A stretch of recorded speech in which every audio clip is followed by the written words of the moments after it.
যারা ওই যে আধা সুস্থ, পূর্ণ সুস্থ না, পাগল, এই পাগলগুলা দেখবেন সুস্থ মানুষকে পাগল মনে করে।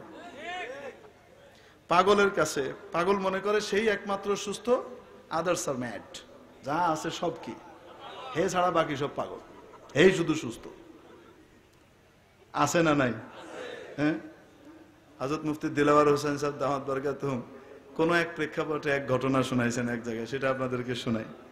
অন্য প্রেক্ষাপটে শোনাইছেন, সেটা শোনাইতেছে। এখানে ফিট হয়। একবার বাংলাদেশের স্বাস্থ্যমন্ত্রী আর অন্য এক দেশের স্বাস্থ্যমন্ত্রী দুইজন মিলে পাবনার মেন্টাল হসপিটাল পরিদর্শনে গেছে। পাবনায় যে পাগলা হাসপাতাল আছে জানেননি আপনারা? পাগলদের হসপিটাল পরিদর্শনে গেছে, যেহেতু স্বাস্থ্য মন্ত্রণালয়ের আন্ডারে, দেখতে গেছে।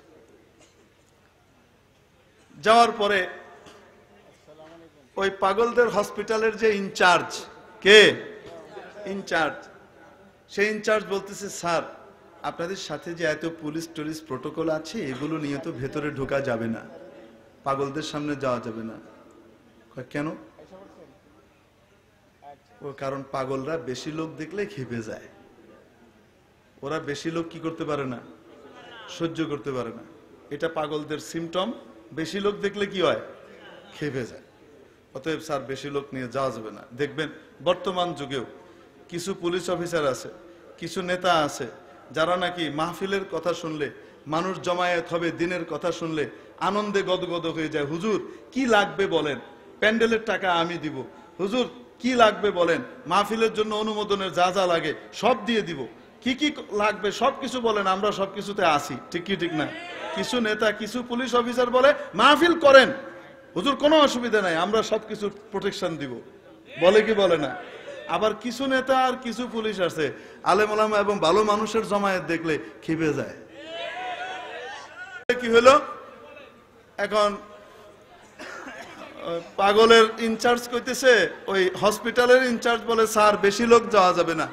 এই এখন আমার দিকে তাকান, আমারও আল্লাহ সুন্দর বানাইছে।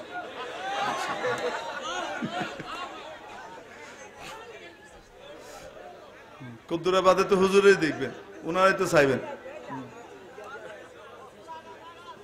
তো এখন বলছে যে স্যার বেশি লোক যাওয়া যাবে না, শুধু আপনি আর ওই বিদেশি মন্ত্রী আর আমি, এই তিনজন, কোনো পুলিশ টুলিশ যাইতে পারবে না। মন্ত্রী বলতেছে, পাগলরা কই, বাইরে না ভিতরে?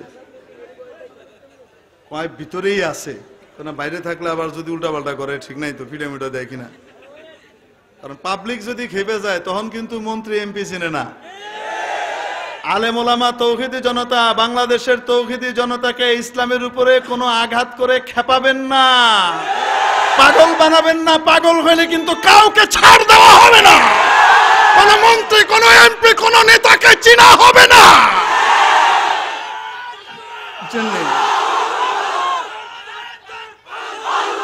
বসেন বসেন। অতএব মন্ত্রীরাও বুঝে যে পাগল হইলে খবর আছে, মন্ত্রীও বুঝে পাগল হইলে কি আছে, খবর আছে। এখন কয় পাগলরা কই, সব গরাদের ভিতরে আছে, কোনো সমস্যা নাই।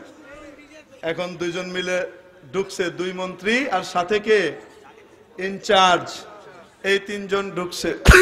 ঢুকার পরে এক পাগলের কাছে গেছে, যেই পাগল ওষুধ মসুদ খায় আধা সুস্থ হয়েছে, পুরা সুস্থ না। কি সুস্থ? আধা সুস্থ, পুরা সুস্থ না। আধা পাগল, আধা সুস্থ, আধা মূর্খ, আধা শিক্ষিতর মতো, মনে আছে নি? এখন যাওয়ার পরে কয়, এই তোমার নাম কি? মন্ত্রী জিজ্ঞেস করছে, পাগল গেছে খেপে। পাগলকে নাম কি? আপনার নাম কি? আপনারা কেডা? মন্ত্রী কয়, আমি বাংলাদেশের স্বাস্থ্যমন্ত্রী আর ইনি অমুক দেশের অনারেবল হেলথ মিনিস্টার। পাগলে কয় কি, হ। মুফতি সাহেব হুজুর ঠিক এমনি দেখাইছে, হ। এখানে যখন নতুন নতুন আসে অনেকে, এরকম বড় বড় কথা অনেক কিছুই কয়, কিছুদিন থাকলে ঠিকঠাক হয়ে যায়। কি বুঝলেন? পাগল সুস্থকে কি মনে করে? যেগুলা এদেশে আসলে মূর্খ, অর্ধশিক্ষিত মূর্খ, এই সমস্ত মূর্খরা সত্যিকারের শিক্ষিত আলেম ওলামাদেরকে অর্ধশিক্ষিত আর মূর্খ মনে করে। আল্লাহ তাআলা আমাদেরকে পূর্ণ শিক্ষিতদের সাথে থেকে পূর্ণ শিক্ষার আলোয় আলোকিত হয়ে জান্নাতের পথের পথিক হয়ে জান্নাতের মেহমান হওয়ার তৌফিক দান করেন।